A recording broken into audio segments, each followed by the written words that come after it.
Hello बच्चों, coordination compounds में हमने सीएफटी देख ली थी, क्रिस्टल फील्ड स्प्लिटिंग देखी थी ऑक्टाहेड्रल कॉम्प्लेक्सेस में डी ऑर्बिटल्स की। उसके कुछ एग्जांपल्स करते हैं, एक दो मेनली एग्जांपल्स तो फैक्टर्स पढ़ने के बाद, जो सीएफएससी के फैक्टर्स पढ़ने के बाद करेंगे, सारे मिक्स्ड में कुछ एक दो देख लेते हैं ताकि आपकी प्रैक्टिस हो जाए कि आपने कितना पढ़ा है घर पे। तो पहला एग्जाम्पल लिखें, एक और एग्जाम्पल लिखें, एक ही एग्जाम्पल लिखें। आपको इनके हाइब्रिडाइजेशन बताने हैं, ज्योमेट्री बतानी है, सब कुछ बताना है। तो कैसे करेंगे देखें। निकल 2+, अमोनिया न्यूट्रल लिगेंड है तो 3D8, chromium X -6 -3 +3 and Fe water neutral ligand है +2। पहले तो ये बात समझ में आनी चाहिए। निकल ये न्यूट्रल लिगेंड है +2, क्रोमियम 3+, 3D5 4s1, 3 उड़ा दो 3D3, 3D6 4s2, 2 उड़ा दो 3D6। Is it clear? यहां तक समझ में आता है आप लोगों को? अब octahedral octahedral octahedral complexes clear है। यहाँ पे ये SFL, यहाँ पे ये SFL, यहाँ पे ये WFL, ठीक है। वाटर के right hand side spectrochemical series में SFL, वाटर के left hand side WFL। Is it clear? समझ में आया? बढ़ जाए आगे। अब इसकी स्प्लिटिंग, 2 डब्बे ऊपर 3 डब्बे नीचे, ये T2G, ये EG। निकल 2+, पेयरिंग होगी delta nought is greater than P, ये भी पता होना चाहिए। Delta not greater than P तो पेयरिंग करा दो। पेयरिंग यस है, यस है तो 1 2 3 4 5 6 7 8। Is it clear? तो 2 अनपेयर्ड इलेक्ट्रॉन लिख रहे हैं तो 4s और 4p और 4d sp3d2 हाइब्रिडाइजेशन बना देंगे। आउटर ऑर्बिटल कॉम्प्लेक्स बनेगा। √8 बोर मैग्नेटोन, इसका क्या है? मैग्नेटिक मूवमेंट है। Is it clear? D8 में हाई स्पिन लो स्पिन होता ही नहीं, ठीक है। किसी भी कंडीशन में चाहे SFL होता है WFL होता है, 2 अनपेयर्ड इलेक्ट्रॉन ही होते हैं। Is it clear? समझ में आया? नेक्स्ट D3,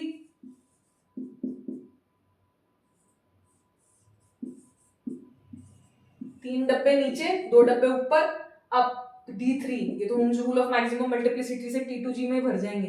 तीनों अनपेयर्ड तो √n+2 बोर मैग्नेटोन तो 3 3 + 2 5 3 15 बोर मैग्नेटोन, मैग्नेटिक मूवमेंट इसका क्लियर है। उसके बाद D2 ये खाली है तो D2 sp3 inner orbital complex, geometry octahedral octahedral octahedral 6 6 6 है, ठीक है। अब बस कहानी खत्म। लो स्पिन हाई स्पिन की बात करेंगे नहीं क्रोमियम 3+ में, क्लियर है? आगे बात समझ लो। इसमें भी बात नहीं करेंगे। अब इसकी बात करते हैं D6। तो D6 में अब मैं सीधा है ना ऐसे बना रही हूँ बेटा, 3 डब्बे नीचे 2 डब्बे ऊपर, ठीक है। T2G से ये WFL है तो डेल्टा नॉट और पेयरिंग में कौन ज्यादा है? पेयरिंग ज्यादा है तो खर्चा किसमें कम हो रहा है? डेल्टा नॉट में। तो ऊपर उड़ा जंप करा दो, 5 6 7 8। 8 तो चाहिए नहीं भाई, 6 ही चाहिए, 6 ही चाहिए, क्लियर है। तो 4 अनपेयर्ड इलेक्ट्रॉन, 4 अनपेयर्ड इलेक्ट्रॉन तो sp3d2। Is it visible? Yes, is visible. 4 unpaired electron sp3d2 octahedral, 4 unpaired में √24, मैग्नेटिक मूवमेंट कितना आ जाएगा? 4 4 + 2 that is 4 × 6 24 bore magneton. Clear है? क्लियर है? sp3d2 octahedral. और क्या बचा? लो स्पिन हाई स्पिन। अगर यहीं पे स्ट्रॉन्ग फील्ड लिगेंड्स होते हैं ना तो आप क्या करते हैं? पेयरिंग करा देते। पेयरिंग करवाते तो ये D6 जैसे सेम एग्जांपल लेते हैं, FeCN6 4-, यहाँ पे WFL था, यहाँ पे SFL है। SFL है तो वही +2 3D6, ठीक है। तो नीचे पेयरिंग हो जाएगी तो ये लो स्पिन है विद रिस्पेक्ट टू दिस, तो it is high spin, clear है। आउटर ऑर्बिटल कॉम्प्लेक्स, ये इनर ऑर्बिटल कॉम्प्लेक्स, लो स्पिन, ठीक है। मैग्नेटिक मूवमेंट 0 बोर मैग्नेटोन, ठीक है। Octahedral geometry. तो इस तरीके से आपको एग्जांपल्स मिल जाएंगे। अभी मैंने लिगेंड सिंपल वाले यूज किए हैं, किलेटिंग लिगेंड्स यूज नहीं करे हैं, वो फैक्टर्स अफेक्ट के बाद यूज करूंगी। मिक्स क्वेश्चंस बन जाएंगे। अब हम क्रिस्टल फील्ड स्प्लिटिंग पढ़ ली हमने डी ऑर्बिटल्स की, ऑक्टाहेड्रल फील्ड, अब हम पढ़ते हैं टेट्राहेड्रल फील्ड।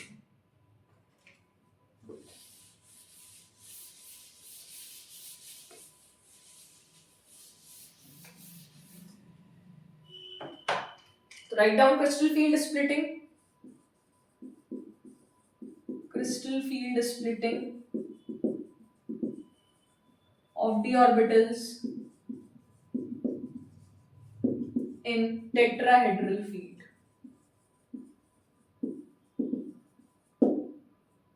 क्लियर? अब मेरी बात बहुत ध्यान से सुनना, ज्यादा कुछ हमें गहराइयों में जाने की जरूरत नहीं है, ठीक है, क्योंकि कोई फायदा नहीं है, हमें सिर्फ हमारा एग्जाम निकालना है, ठीक है, बट हाँ विद लॉजिक समझना है। ये थी आपकी ऑक्टाहेड्रल ज्योमेट्री, ठीक है। यहां पे लिगेंड्स कैसे अप्रोच कर रहे थे सेंट्रल मेटल एटम और आयन को? Through axis, through x axis, y axis, z axis, -x, -y, -z। अब लिगेंड सेंट्रल मेटल एटम और आयन में डी ऑर्बिटल्स थे, डी ऑर्बिटल्स में एक्सियल डी ऑर्बिटल्स थे, dx² - y² और dz², वो इन एक्सिस पे थे, x y z पे, और ये लिगेंड्स भी एक्सियली अप्रोच कर रहे थे एक्स डायरेक्शन से। तो उन डी ऑर्बिटल्स में जो दो डी ऑर्बिटल्स हैं, dx² - y² और dz², उनमें रिपल्शन और इन लिगेंड के इलेक्ट्रॉन्स में रिपल्शन हुआ तो उनकी एनर्जी तो बढ़ गई, और बाकी जो बिटवीन द एक्सिस जो तीन लिगेंड्स थे dxy, dyz, dzx, उनकी एनर्जी रिलेटिवली कम हो गई। यही पढ़ा था हमने ऑक्टाहेड्रल में, क्लियर है? एनर्जी कंजर्वेशन से जितनी घटी उतनी बढ़ गई, बात खत्म हो गई, ठीक है। सिमेट्रिकल फील्ड होगा तो सभी की एनर्जी बढ़ेगी और फिर कुछ समय बाद टूट जाएंगे, स्प्लिटिंग हो जाएगी ऑर्बिटल्स की। ये कहानी अपन ने पढ़ी थी, ठीक है भाई, बहुत अच्छी बात है। 3 डब्बे नीचे 2 डब्बे ऊपर, है ना, बहुत आसान भाषा में। अब ये ऑक्टाहेड्रल फील्ड है। ऑक्टाहेड्रल फील्ड में पहली बात, एक और चीज इसमें समझा देती हूँ, लिखा सब कुछ साथ दूंगी।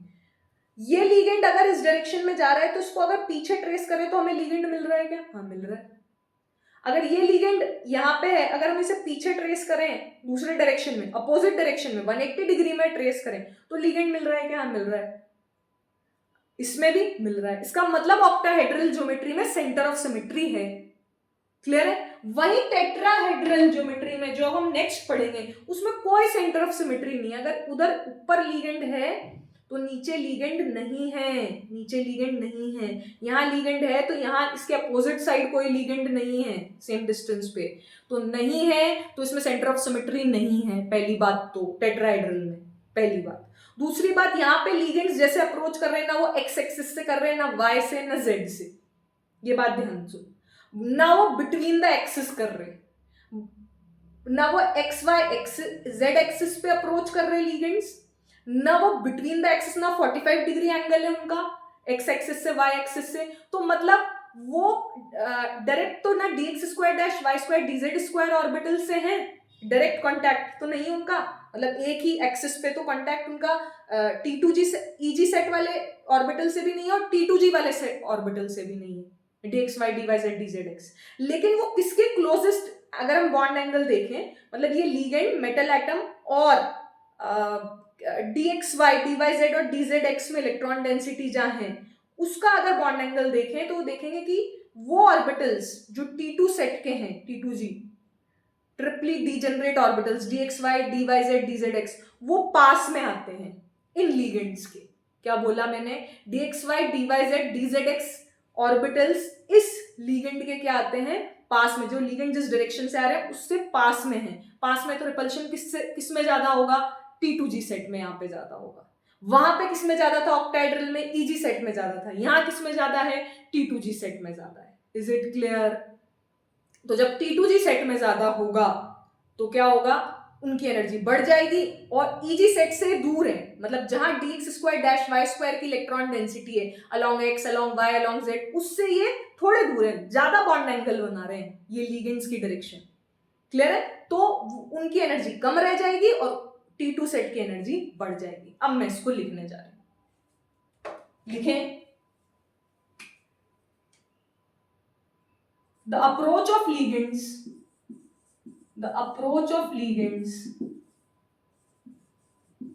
in tetrahedral geometry is closest to T2 set. T2 set मतलब वो जो T2G बोलते थे ना, उसका T2 कर दिया, G उड़ा दिया मैंने, ऐसे कर सकते हो आप, ये G उड़ा दिया, क्यों उड़ाया अभी पता चलेगा, वो सेंटर ऑफ सिमेट्री जो पढ़ाई थी, is closest to T2G set.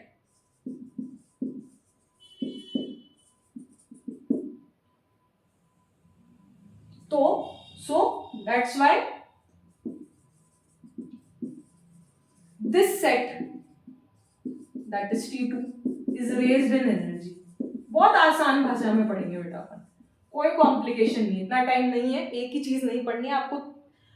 Chemistry में 3 पार्ट पढ़ने हैं, ऑर्गेनिक, ऑर्गेनिक फिजिकल, और फिर 3 सब्जेक्ट्स पढ़ने हैं, फिजिक्स, केमिस्ट्री, मैथ्स, और उसको जेई लेवल पे, जो जेई का बच्चा मेंस, फिर उसको एडवांस लेवल पे. तो बस अपने को इतना समझना है कि लिगेंड्स ऐसे अप्रोच कर रहे हैं कि वो T2 का जो डायरेक्शन होगा, T2 ऑर्बिटल्स का जो डायरेक्शन होगा, और सपोज टू बी ये मेरा हाथ लिगेंड्स के अप्रोच का है, ये मार्कर dxy dyz dzx, तो इनका ये लिगेंड है हाथ, तो इनका बॉन्ड एंगल कम है, और ये मेरा हाथ लिगेंड है, और ये dx square dash y square या dz स्क्वायर है. अब इसमें दूरी ज्यादा है, तो ये दूर है, तो रिपल्शन किसमें ज्यादा होगा, जो पास में होंगे. तो closest to, that's why this set is raised in energy, उसकी एनर्जी बढ़ जाएगी, because repulsion is more, because repulsion is more in T2 set and ligand orbitals, ligand electrons,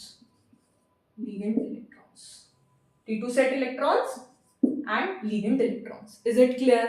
अब हमें वो डायग्राम बनाना है, तो डायग्राम से, हाँ, G is omitted, very important, G is omitted in T2 as tetrahedral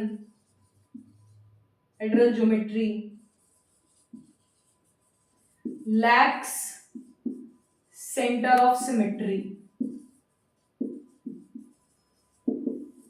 Very important. Clear है, समझ में आया? तो अब इसका डायग्राम बनाते हैं, फिर इस पे क्वेश्चन करेंगे और आगे बढ़ेंगे. देखिए, ये थे 5d ऑर्बिटल्स, है ना, इन isolated gaseous central metal atom और आयन. ठीक है भाई, इसके बाद जब लिगेंड्स आने लगे पास में, ठीक है, ये इसकी बात कर रहे हैं, ठीक है, जब लिगेंड्स पास में आने लगे तो पांचों डी ऑर्बिटल्स की एनर्जी बढ़ेगी, तो बढ़ गई भाई पांचों डी ऑर्बिटल्स की energy. D orbitals in spherical crystal field, और स्फेरिकल फील्ड कैसी होती है, सिमेट्रिकल. तो सिमेट्रिकल क्रिस्टल फील्ड में डी ऑर्बिटल्स की पोजीशन ये हो गई. अभी भी उनकी एनर्जी पांचों की सेम ही है. ठीक है भाई, ठीक है. अब इसके बाद लिगेंड्स अटैच हो गए. अटैच होने पे एक सेट की एनर्जी बढ़ गई और एक सेट की एनर्जी घट गई. क्लियर? तो जिसकी बढ़ी वो T2 सेट, जिसकी बढ़ी T2, जिसकी घटी E2. अब ये इससे कितने ऊपर नीचे गए, अच्छा वहां कितना था, -2/5, ठीक है, नीचे गए थे. अच्छा ये E2 कितना ऊपर था उधर, +3/5, तो यहाँ पे -3/5 नीचे, और वो कितना नीचे था, -2/5, तो ये +2/5 डेल्टा टी. बस एक याद करनी है ऑक्टाहेड्रल ज्योमेट्री, उसका जस्ट रिवर्स करना है, वैल्यूज भी रिवर्स करनी. डेफिनेटली जो स्टेबलाइज हो रहा है वो एनर्जी रिलीज करेगा, जो डिस्टेबलाइज हो रहा है, जिनमें रिपल्शन हो रहा है वो एनर्जी खाएगा. तो पॉजिटिव साइन, जो डिस्टेबलाइज हो रहा है, जो स्टेबलाइज हो रहा है, जिसकी एनर्जी कम है, वहां पे एनर्जी रिलीज होगी. Is it clear? ये T2 और E2 सेट की एनर्जी क्या है, delta T. Delta T, that is crystal field splitting in tetrahedral field. ये क्रिस्टल फील्ड स्प्लिटिंग जो टेट्राहेड्रल फील्ड में है ये बहुत कम होती है as compare to octahedral field. Clear? 4/9 of delta nought, 4/9 of delta nought. Is it clear? ये एवरेज एनर्जी है क्रिस्टल फील्ड ऑर्बिटल्स की, सॉरी डी ऑर्बिटल्स की. Average energy of d orbitals, उसके रेस्पेक्ट में E2 सेट की घट गई, T2 set की बढ़ गई, just reverse of octahedral geometry. Clear है? वहां पे 3 डब्बे नीचे, 2 डब्बे ऊपर, 2, नथिंग एल्स, बस खत्म कहानी। क्लियर है? बढ़ जाऊं आगे? अब इसमें CFSC कैलकुलेट करो बस। CFSC बताओ कितना होगा, यहां पे लिख देती हूँ, ठीक है? CFSC यहां से लिख रही हूँ, ठीक है? एक साथ आपके पास हो जाएंगी सब चीजें। Delta T is equals to 4/9 delta nought, ये चीज यहां लिख देती हूँ। Delta T is equals to 4/9 of delta nought, ठीक है? अब CFSC कितने इलेक्ट्रॉन्स होंगे NE2 में इंटू -3/5, ठीक है, plus 2/5 into T2 -3/5 into number of electrons in E2 plus 2/5 into number of electrons in T2, delta T plus XP। Additional कितने pair बने यहां के कंपैरिजन में, यहां पे कितने एडिशनल पेयर बने? तो NE2 is the number of electrons in E2 set और NT2 number of electrons in T2 set, number of electrons in T2 set, number of electrons in E2 set. Clear है? That's it. CFSC जैसे वहां calculate करा था वैसे आप same यहां पर भी कर सकते हैं कैलकुलेट। तो ये आपका CFSC रहा। अच्छा, एक और बात, टेट्राहेड्रल कॉम्प्लेक्सेस की, बस फिर खत्म है कहानी, फिर क्वेश्चन करेंगे। निकल Cl4 2 माइनस पे, निकल CO होल 4 पे, nickel CN whole 4, cyanide whole 4 2 minus पे। अच्छा, एक ये स्प्लिटिंग है ना टेट्राहेड्रल कॉम्प्लेक्सेस में कमी होती है, क्योंकि टेट्राहेड्रल कॉम्प्लेक्सेस बनते ही तब है जब WFL अटैच्ड हो, मतलब वीक फील्ड लिगेंड अटैच्ड हो सेंट्रल मेटल एटम और आयन पे, तो ये हमेशा हाई स्पिन कॉम्प्लेक्सेस ही होंगे। तो tetrahedral, right down, tetrahedral complexes usually form high spin complexes as splitting of orbitals is less, as splitting of orbitals is less, क्योंकि WFL ही अटैच होंगे तब टेट्राहेड्रल ज्योमेट्री बनेगी। अगर SFL बनेंगे कोऑर्डिनेशन नंबर 4 में तो अधिकतर ज्योमेट्री स्क्वायर प्लेनर बनेगी, वो भी हम देखेंगे आगे। तो लिखा tetrahedral complexes usually form high spin complexes. Tetrahedral complexes usually form, write down, tetrahedral complexes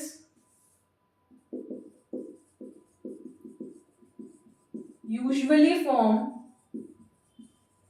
high spin complexes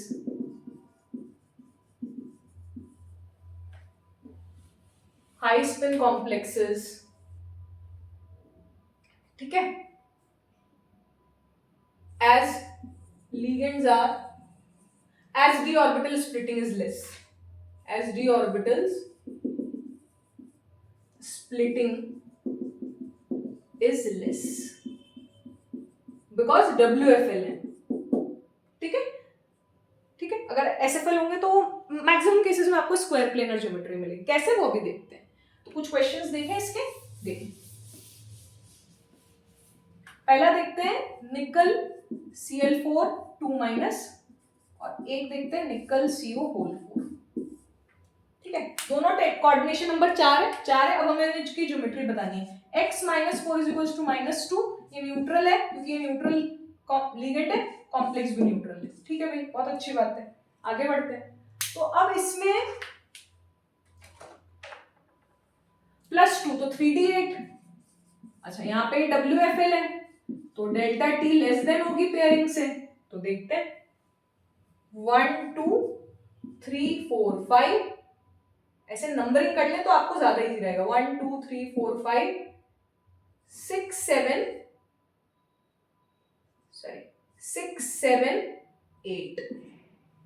8 तो 2 अनपेयर्ड इलेक्ट्रॉन, बिल्कुल 2 unpaired electron. sp3 hybridisation, tetrahedral geometry, क्योंकि 2 अनपेयर्ड इलेक्ट्रॉन रहेंगे तो 4s और 4p हाइब्रिडाइज होंगे। Is it clear बेटा?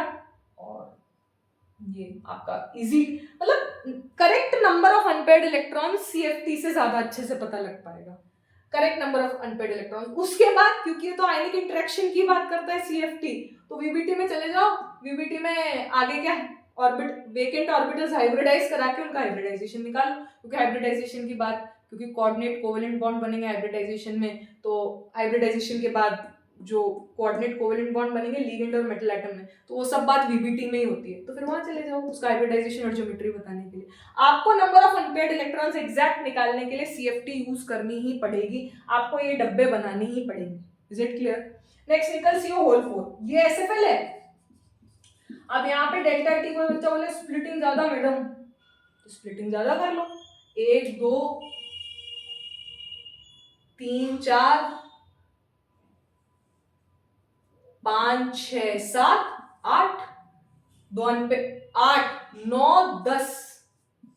Reason 3d8 4s2, 3d8 4s2, ये 4s के इलेक्ट्रॉन्स भी यहाँ जंप कर जाएंगे, याद करो, 2 3 4 5 6 7 8, याद आया? वहां तो हमने ये कह दिया था कि ligands like CO cyanide will possibly pair up the electrons, तो ये यहाँ पे पेयर अप हुआ, ये खाली हुआ और ये भी यहाँ चला गया, और ये बिना इसके तो कोई हाइब्रिडाइजेशन होता नहीं है, तो ये S खाली होके आगे हाइब्रिडाइज हो जाएगा, तो इसका हाइब्रिडाइजेशन भी sp3 है, टेट्राहेड्रल ज्योमेट्री है, मैग्नेटिक मूवमेंट 0 बोर मैग्नेटोन है, निकल CO होल 4 का 0 बोर मैग्नेटोन है, यहाँ पे 2 अनपेयर्ड इलेक्ट्रॉन पे निकल CO, तो यहाँ पे √8 Bohr magneton. Is it clear? समझ में आया? ठीक है, नेक्स्ट लिखें crystal field splitting, crystal field splitting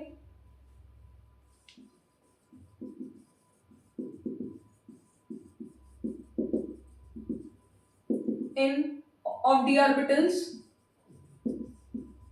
किसकी पढ़ रहे हैं भाई splitting? In square planar complexes.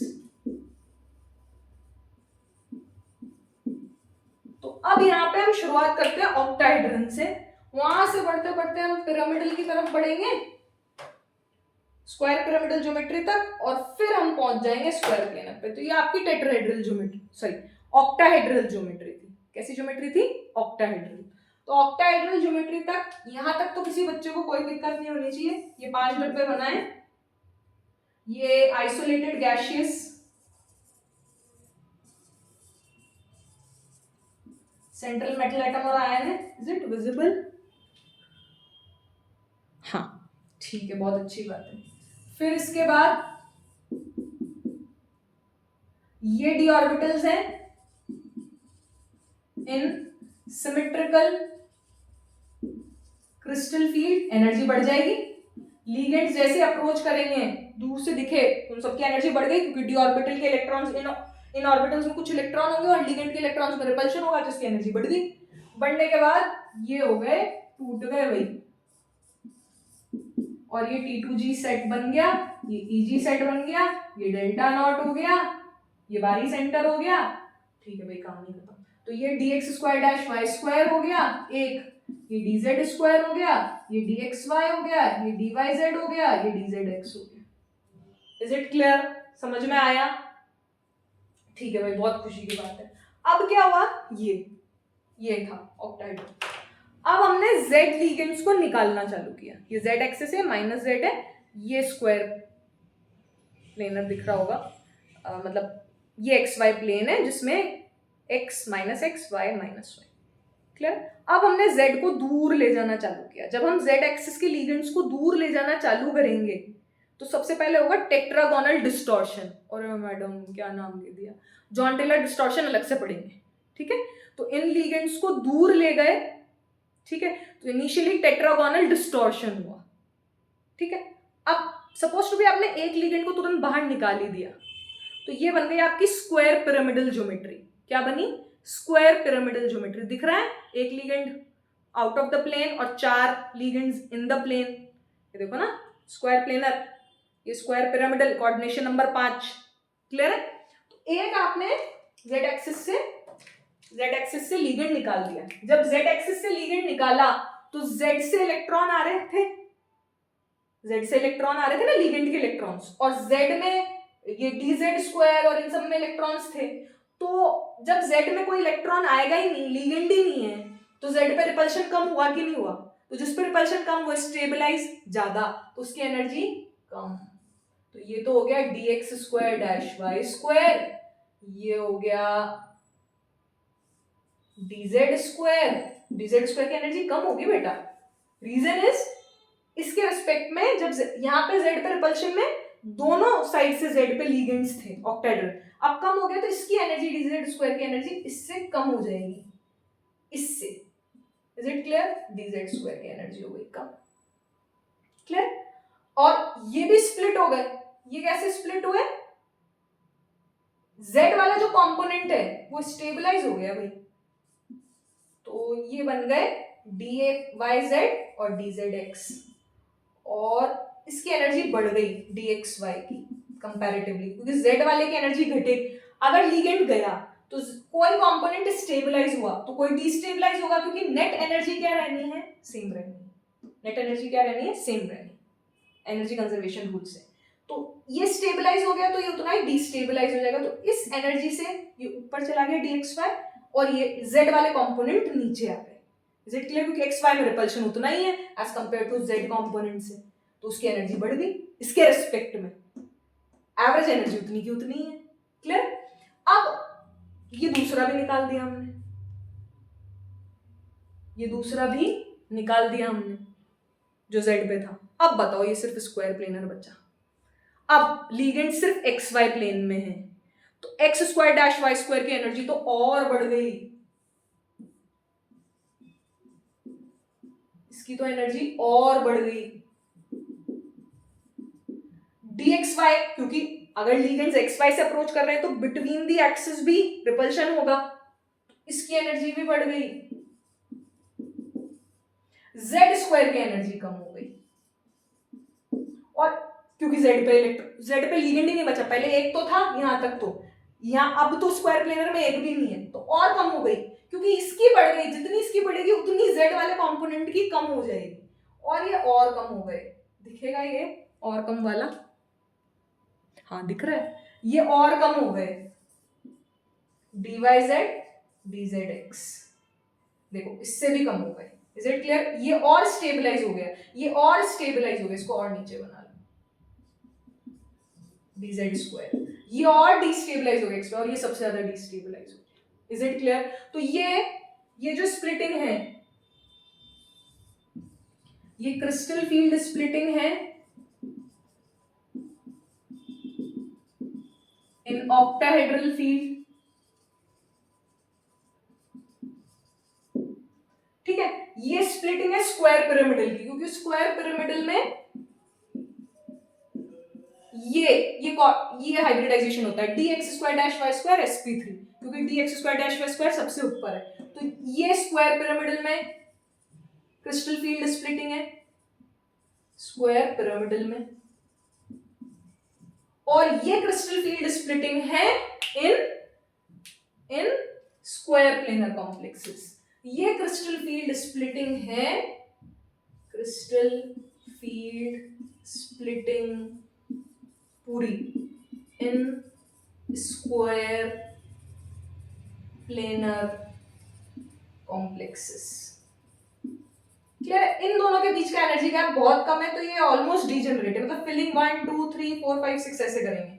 तो मैं लिख भी देती हूँ 1 2 3 4 5 6, फिर इसकी एनर्जी ज्यादा है 7 8 और ये 9 10। ये तो हाइब्रिडाइजेशन में पार्टिसिपेट ही करेगा, क्योंकि स्क्वायर प्लेनर कॉम्प्लेक्स का हाइब्रिडाइजेशन होता है dsp2, where d is dx square dash y square, जो सबसे ऊपर होगा एनर्जी में। Is it clear?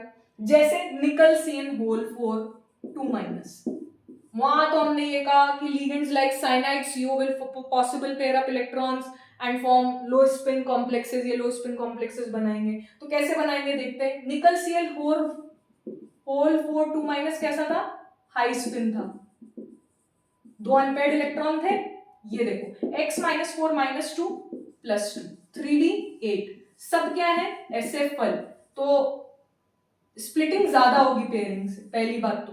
Coordination number 4 है, तो पेयर अप करा दो तो सीधा यहीं पे जैसे आपको SFL दिखे ना, कोऑर्डिनेशन नंबर 4 में अगर आपको SFL दिख जाए तो आप स्क्वायर प्लेनर वाले में ही फिलिंग करें, अगर याद रह जाए तो। ठीक है, अगर याद नहीं रहता है तो वीबीटी के अकॉर्डिंग फिलिंग करें कि साइनाइड एसएफएल है, पॉसिबल पेयर अप करा दो, डी खाली हुआ तो हाइब्रिडाइजेशन में, डी खाली नहीं हुआ तो sp3। तो देखते हैं 1 2 3 4 5 6 7 8 dsp2 खाली हो गया, वही स्क्वायर प्लेनर ज्योमेट्री आ गई। ठीक है, इसके और भी क्वेश्चंस करेंगे। मैंने किलेटिंग लिगेंड्स अभी नहीं पढ़ाए हैं, ठीक है, वो फैक्टर अफेक्टिंग में पढ़ाएंगे तो डबल डबल रिपीटेशन होगा और तब जाके मिक्सिंग होगी क्वेश्चंस की, तब आप बहुत अच्छे से प्रैक्टिस कर पाएंगे। इसलिए क्वेश्चंस अभी लिमिटेड कराएं, फैक्टर्स अफेक्टिंग के बाद आपको हो जाएंगे पूरे।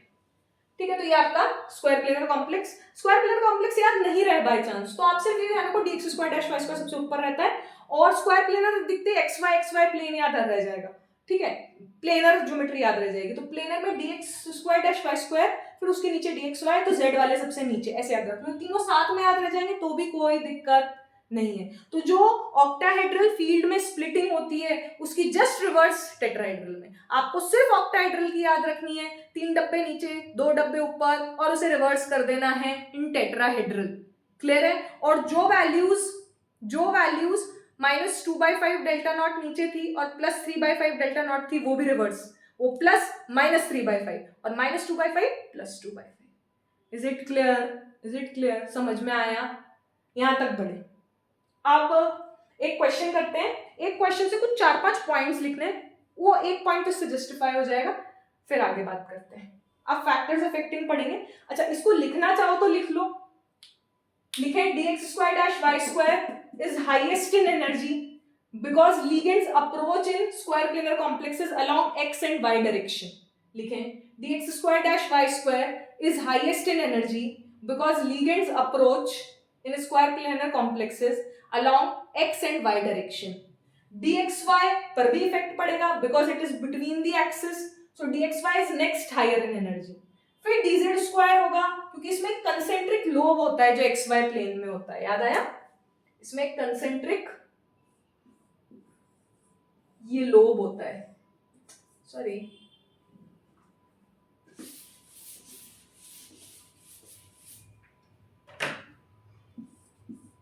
ये dz स्क्वायर है, यहाँ पे xy प्लेन में, x ले लो या y ले लो, ऐसा कंसेंट्रिक लोब होता है। तो xy पे कुछ तो इलेक्ट्रॉन डेंसिटी है ही सही, तो रिपल्शन होगा, तो रिपल्शन हो गया और इनकी ये सबसे ज्यादा स्टेबलाइज्ड होंगी। Is it clear? समझ में आया इतना? नेक्स्ट एक क्वेश्चन लिखें, उस एक क्वेश्चन से एक पॉइंट है वो समझेंगे, फिर आज का लेक्चर ओवर करके फैक्टर्स अफेक्टिंग नेक्स्ट क्लास में पढ़ेंगे।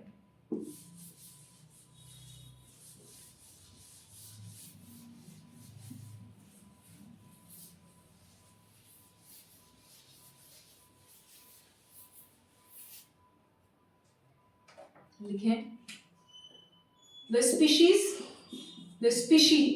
having tetrahedral geometry is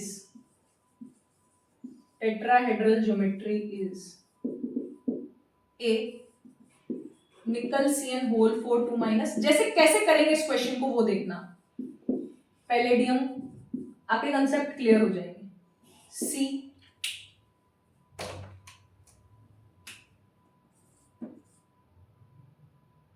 platinum Cn whole 4 2-, B निकल Cl होल 4 2-। निकल पैलेडियम प्लैटिनम, पहली बात तो ये क्लियर होनी चाहिए, सब में कोऑर्डिनेशन नंबर 4 है, 4 4 4 4, सब में +2 ऑक्सीडेशन स्टेट है, x - 4 = -2, x - 4 = x - 4 = -2, x - 4 = -2। Clear? अब जब हम यहां से यहां जाते हैं, ध्यान करें,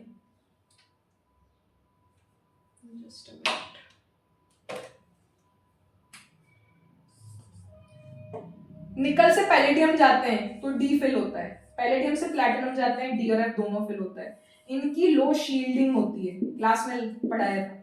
लो शील्डिंग का मतलब जेड इफेक्टिव बढ़ जाएगा, किसका? सेंट्रल मेटल एटम और आयन का। ठीक है, आउट जेड इफेक्टिव बढ़ जाएगा तो उसकी अट्रैक्टिव फोर्स, न्यूक्लियर चार्ज बढ़ गया तो उसका अट्रैक्टिव फोर्स बढ़ गया इलेक्ट्रॉन्स के प्रति, तो जो लिगेंड के इलेक्ट्रॉन्स आएंगे उनको झट से एक्सेप्ट करेंगे पैलेडियम प्लैटिनम, चाहे किसी से भी आए, चाहे एसएफएल से आए या WFL से आए, उससे कोई फर्क नहीं पड़ रहा, वो तो उसे बहुत तेजी से एक्सेप्ट करेंगे क्योंकि उनका जेड इफेक्टिव भी बहुत ज्यादा है। जेड इफेक्टिव क्यों हुआ?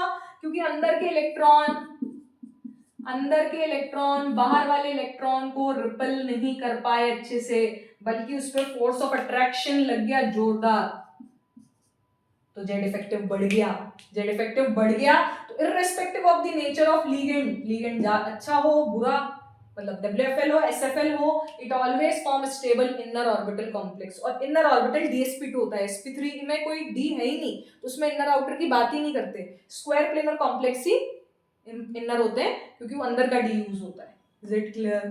समझ में आया? तो इसका हाइब्रिडाइजेशन भी लिखें।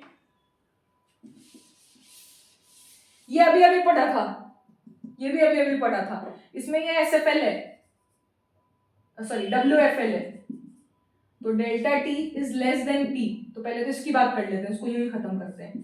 तो 2 डब्बे नीचे 3 डब्बे ऊपर, तो 1 2 3 4 5 6 7 8, 2 unpaired electron, 2 unpaired electron, sp3 hybridization, sp3 hybridization, root 8 Bohr magneton, sp3 hybridization root 8 Bohr magneton, 2 unpaired electron. तो यही आंसर है, क्योंकि टेट्राहेड्रल ज्योमेट्री सीखी है। लेकिन अभी और बात करते हैं, ए की बात करें, ए की बात करें तो, और अगर इसकी बात करें, इसकी बात करें, ए बी सी की अगर हम बात करें, तो इनमें, इसमें भी स्प्लिटिंग बहुत ज्यादा है, इसमें भी स्प्लिटिंग बहुत ज्यादा है। एक इंपॉर्टेंट पॉइंट और देखना, एक इंपॉर्टेंट पॉइंट और देखना, ठीक है? एक इंपॉर्टेंट पॉइंट क्या देखोगे आप, डेल्टा SP की स्प्लिटिंग, स्क्वायर प्लेनर में जो स्प्लिटिंग होती है वो सबसे ज्यादा होती है, देन डेल्टा नॉट, और डेल्टा नॉट से ज्यादा होती है, डेल्टा नॉट की ज्यादा होती है डेल्टा T से, और delta SP almost 1.3 times delta nought के होता है। Delta SP square planar complex की जो स्प्लिटिंग होगी वो 1.3 टाइम्स होगी than crystal field splitting in octahedral complex. पहली बात तो ये पता होना चाहिए, क्लियर है? और delta SP is greater than delta nought is greater than delta T, ठीक है? अब क्योंकि ये WFL था तो डेल्टा T की हमने बात करी, बट यहाँ तो SFL है, तो स्प्लिटिंग लार्ज होगी, लार्ज होगी तो वो स्क्वायर प्लेनर कॉम्प्लेक्सेस ही बनेंगे। तो उसमें सबसे ऊपर कौन था, dx2-y2, ये बात पता होनी चाहिए। फिर उसके बाद dxy, क्योंकि लीगेंड्स कैसे अप्रोच कर रहे हैं, along x and y direction, तो dxy पे भी फर्क पड़ेगा क्योंकि वो बिटवीन दी एक्सिस ही है। फिर dz2, क्योंकि उसका एक लोब भी xy में कंसेंट्रिक लोब बनाता है, और फिर वो सबसे ज्यादा स्टेबलाइज होंगे। ठीक है भाई, वो भी लिखा दिया अपन ने, वो भी हो गया ना। अब ये तीनों में इसका तो आपको पता चल गया, फिलिंग कैसे करती हूँ मैं, देखो स्क्वायर प्लेनर कॉम्प्लेक्सेस में, मैं इसको रब कर देती हूँ, हमने लिख लिया होगा। स्क्वायर प्लेनर कॉम्प्लेक्सेस में मुझे पता है 2 डब्बे नीचे, फिर 1 डब्बा फिर ऊपर, और मुझे ये पता है कि जो सबसे ऊपर वाला डब्बा होता है वो dx2-y2 होता है, ये dxy होता है, ये dz2 होता है, ये dyz और dxz होता है। ये एनर्जी प्लस ये एनर्जी प्लस ये एनर्जी, ये तीनों एनर्जी मिलकर डेल्टा SP बनाते हैं, क्लियर है? अब इसकी फिलिंग जैसे करेंगे वो देखो, स्क्वायर प्लेनर में निकल प्लस 2 में, क्योंकि SFL है, 3d8, 1 2 3, 1 2 3 4 5 6, अच्छे 7 8, और DsP2। Same with platinum and palladium, चाहे ये वीक हो उससे कोई फर्क नहीं पड़ रहा, नो इफेक्ट। लिखें सेंट्रल मेटल एटम और आयन, ये रब कर दूं, सेंट्रल मेटल एटम और ion, complex compounds in which central metal atom और आयन, मतलब पैलेडियम 2+, प्लैटिनम 2+, निकल 2+, in which central metal atom or ion is from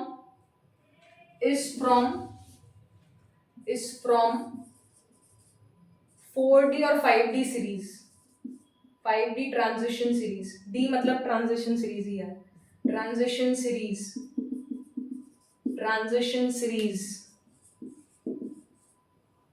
always form stable inner orbital complex irrespective of the nature of ligand। इसको मैं यहाँ लिख देती हूँ, irrespective of the nature of the ligand। ligand SFL हो तो बढ़िया, WFL हो तो बढ़िया, अगर central metal atom ion 4D और 5D सीरीज 4d सीरीज कहाँ तक, ड्यूटेरियम टू कैडमियम, ये कहाँ तक, लैंथेनम टू मरकरी। अगर ये दोनों दिख गए, इनमें से कोई ट्रांजिशन मेटल दिख गया इस सीरीज से, इस सीरीज से, और अगर उसके पास कोई सा भी लिगेंड है SFL और WFL, तो हमेशा इनर ऑर्बिटल कॉम्प्लेक्स बनाएगा irrespective of the nature of ligand due to high J defective of central metal atom or ion due to poor shielding of D and F electrons. Is it clear? Is it clear? क्यों होता है D and F की poor shielding? Because उनकी bigger size होती है, lobes बड़े होते हैं, तो इलेक्ट्रॉन्स एक ही जगह नहीं है, इलेक्ट्रॉन के पास जाने के लिए, घूमने के लिए बहुत जगह है। Is it clear? तो इफेक्टिवली बाहर वाले इलेक्ट्रॉन को रिपल नहीं कर पाते, तो उस पर फोर्स ऑफ अट्रैक्शन बढ़ जाता है न्यूक्लियस का। क्लियर है? तो इसका आंसर ये होगा, बाकी इन सबका DsP2 होगा। इस तरीके से अपन निपटते हैं crystal field splitting of d orbitals in octahedral field, crystal field splitting of d orbitals in square planar field और इन टेट्राहेड्रल फील्ड। याद भी रहनी चाहिए तीनों। कोऑर्डिनेशन नंबर 5 के स्क्वायर पिरामिडल तो पढ़ ही लिया, साथ में करते करते टेट्रागोनल डिस्टॉर्शन का हो, स्क्वायर पिरामिड। सबसे पहले तो टेट्रागोनल डिस्टॉर्शन होगा, लीगेंड्स दूर जाते जाएंगे। जस्ट अ मिनट, ये आपका ऑक्टाहेड्रल, ये आपका ऑक्टाहेड्रल। अब लीगेंड्स दूर जाते जा रहे हैं जेड एक्सिस के, दूर जाते जा रहे हैं, तो सबसे पहले तो टेट्रागोनल डिस्टॉर्शन, और अगर एक साइड का दूर जा रहा है और अलग ही हो गया तो स्क्वायर पिरामिडल ज्योमेट्री। कौन सी ज्योमेट्री? स्क्वायर पिरामिडल ज्योमेट्री, वो पढ़ी ली कोऑर्डिनेशन नंबर 5 की। फिर भी कुछ एग्जांपल्स और कुछ पॉइंट्स लिखेंगे उनके, और स्क्वायर प्लेनर पढ़ ही लिया क्रिस्टल फील्ड स्प्लिटिंग में, ठीक है, dx square dash y square सबसे ऊपर। अब अपन फैक्टर्स अफेक्टिंग CFSE पढ़ेंगे लास्ट, स्टेबिलिटी ऑफ कॉम्प्लेक्सेस पढ़ेंगे, कोऑर्डिनेशन नंबर 5 के कुछ एग्जांपल्स करेंगे, लिमिटेशंस ऑफ CFT पढ़ेंगे। इस तरीके से आपकी CFT का कंप्लीट होके कलर पे आएंगे, कलर के बाद जॉन टेलर ट्रांस पढ़ेंगे, फिर isomerism. Thank you so much. अभी काफी लंबा चैप्टर है, लेकिन स्टेप बाय स्टेप आप क्वेश्चंस को सॉल्व करते जाइए। अभी कम से कम 5-7 दिन और लगेंगे, ऑलमोस्ट 8 डेज मान सकते हैं, क्योंकि पार्टीशन में पढ़ाऊंगी, और उसके बाद अपन पीरियडिक टेबल स्टार्ट करेंगे। Thank you so much.